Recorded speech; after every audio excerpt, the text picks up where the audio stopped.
Gue Rizky, 18 tahun, asli Pekalongan. Saat ini gue lagi merantau ke Semarang buat nerusin pendidikan di salah satu universitas cukup terkenal di sini.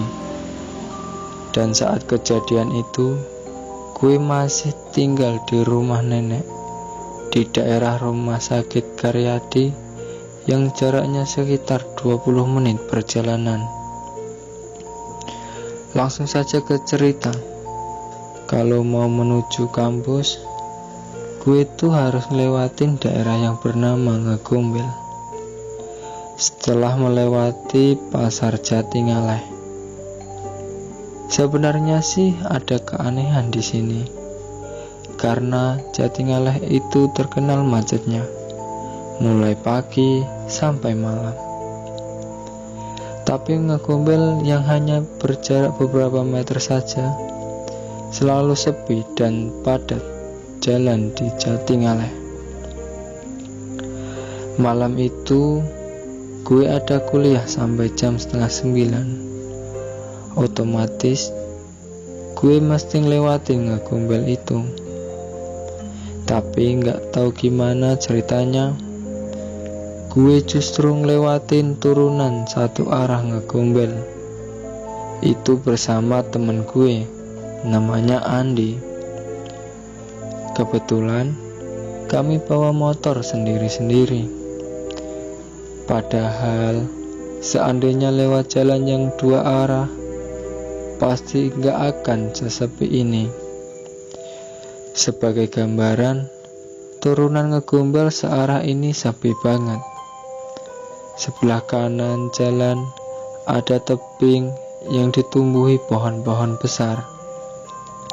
Sedangkan sebelah kiri jalan ada jurang yang gak begitu dalam, namun di bawahnya terdapat hamparan tanah yang luas. Andi mengendarai motornya di depan gue, kira-kira berjarak sekitar 2 meter dari gue. Tiba-tiba gue alihkan pandangan ke kanan. Di situ terdapat tebing yang ditumbuhi pohon-pohon besar. Gue lihat ke atas pohon-pohon itu dan astagfirullah, ada pocong lagi duduk di atas dahan pohon. Lalu pocong itu melompat dari satu pohon ke pohon yang lainnya. Akhirnya gue lurusin pandangan karena merasa gugup dan takut ke arah Andi. Namun apa yang terjadi? Tiba-tiba pocong yang gue lihat tadi melompat ke arah Andi yang sedang mengemudi motornya. Gak jauh dari gue, wujud pocong itu aneh banget. Wajahnya masih utuh, hanya terbungkus kapas di bagian kedua mata, mulut, dan hidung. Kayak orang baru meninggal. Tapi anehnya dari leher ke bawah itu kayak nggak ada badannya, cuma ada kain kafan yang panjang. Gue kaget setengah mampus di situ, karena tuh pocong melilit leher Andi menggunakan kain kafan yang seharusnya itu untuk membungkus badan layaknya pocong-pocong kebanyakan. Gue teriak ke Andi, tapi Andi nggak dengar. Malah si pocong justru memuntir lehernya yang berada persis di sebelah kanan kepala Andi. Pocong itu menoleh ke arah gue takut banget. Apalagi si pocong meludahi wajah gue, tapi untung gak kena. Wajahnya sangat mengerikan.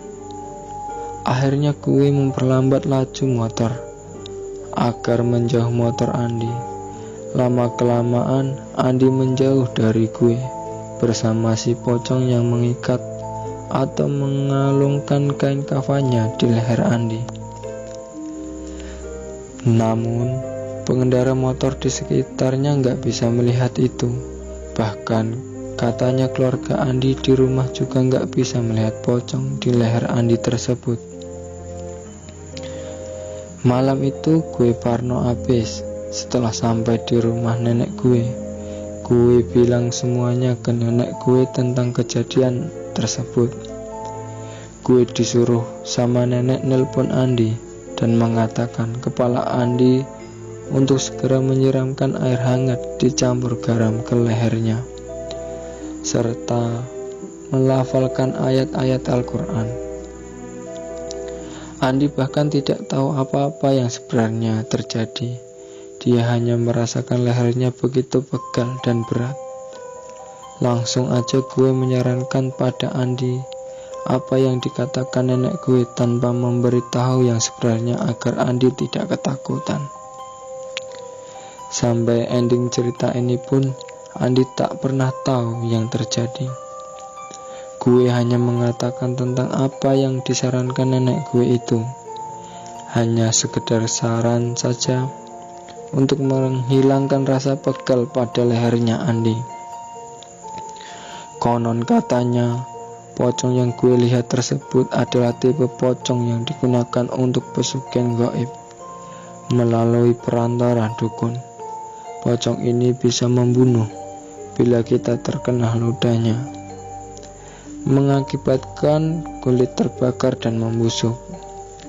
Berbeda dengan pocong merupakan wujud dari jin kafir yang hanya bertujuan untuk mengganggu atau menakut-nakuti manusia. Sekian cerita pocong pembunuh